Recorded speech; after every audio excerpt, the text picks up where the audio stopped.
ஏசாயா 30 அதிகாரம். பாவத்தோடே பாவத்தை கூட்டும்படி என்னை அல்லாமல் ஆலோசனை பண்ணி என் ஆவியை அல்லாமல் தங்களை மூடிக்கொள்ள பார்க்கிறவர்களும், என் வாக்கை கேளாமல் பார்வோனின் பலத்தினாலே விலக்கவும் எகிப்தின் நிழலிலே ஒதுங்கவும் வேண்டும் என்று எகிப்துக்கு போகிறவர்களுமாகிய முரட்டாட்டமுள்ள புத்திரருக்கு ஐயோ என்று கர்த்தர் சொல்லுகிறார். பார்வோனுடைய பலன் உங்களுக்கு வெட்கமாகவும் எகிப்தினுடைய நிழலொதுக்கு உங்களுக்கு இலச்சையாகவும் இருக்கும். அவர்கள் பிரபுக்கள் சோவானிலே போய் அவர்கள் ஸ்தானாபதிகள் ஆனேஸ் மட்டும் சேருகிறார்கள். ஆனாலும் தங்கள் சகாயத்துக்கும் பிரயோஜனத்துக்கும் உதவாமல் வெட்கத்துக்கும் நிந்தைக்குமே உதவும் ஜனத்தினாலே யாவரும் வெட்கப்படுவார்கள். தெற்கே போகிற மிருக ஜீவன்களின் பாரம், துஷ்ட சிங்கமும் கிழச்சிங்கமும் விரியனும் பறக்கிற கொள்ளிவாய் சர்ப்பமும் வருகிறதும் நெருக்கமும் இடுக்கமும் அடைவிக்கிறதுமான தேசத்துக்கு அவர்கள் கழுதை மறிகளுடைய முதுகின் மேல் தங்கள் ஆஸ்திகளையும் ஒட்டகங்களுடைய முதுகின் மேல் தங்கள் பொக்கிஷங்களையும் தங்களுக்கு உதவாத ஜனத்தண்டைக்கு ஏற்றிக் கொண்டு போகிறார்கள். எகிப்திய சகாயம் பண்ணுவது வியர்த்தமும் வீணுமாம். ஆகையால் சும்மா இருப்பதே அவர்களுக்கு பலன் என்று அதற்காக கூறுகிறேன்.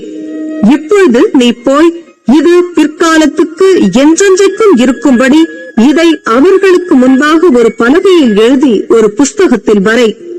இவர்கள் கலக்கமுள்ள ஜனங்களும் பொய் பேசுகிற பிள்ளைகளும் கர்த்தருடைய வேதத்தை கேட்க மனதில்லாத புத்திரருமாயிருக்கிறார்கள்.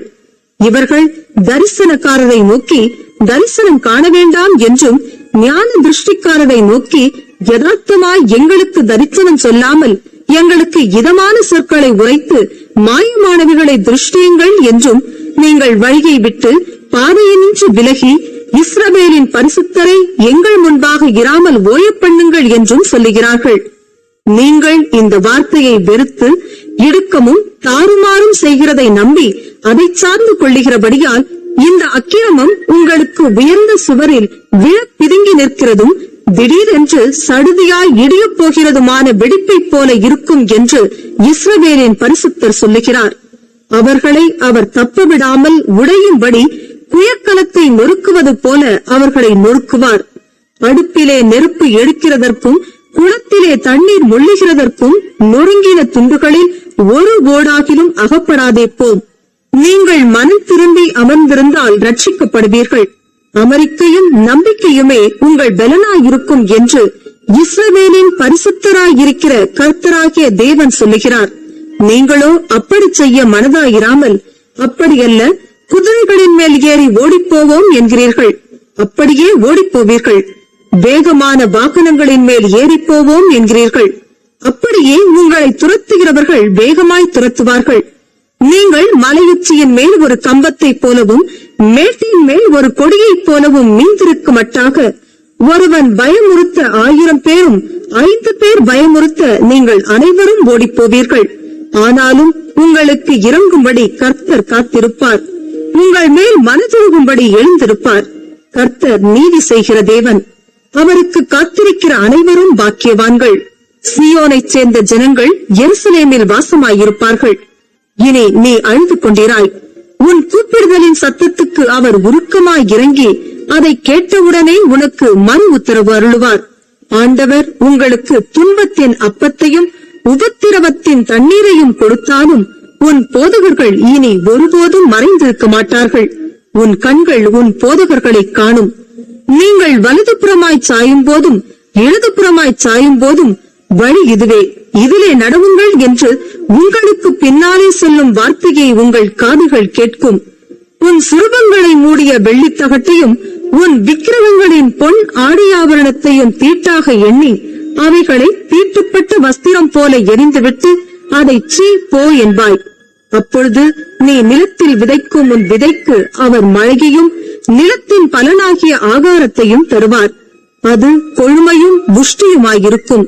அக்காலத்திலே உன் ஆடு மாடுகள் விஸ்தாரமான மேய்ச்சலுள்ள ஸ்தலத்திலே மேயும்.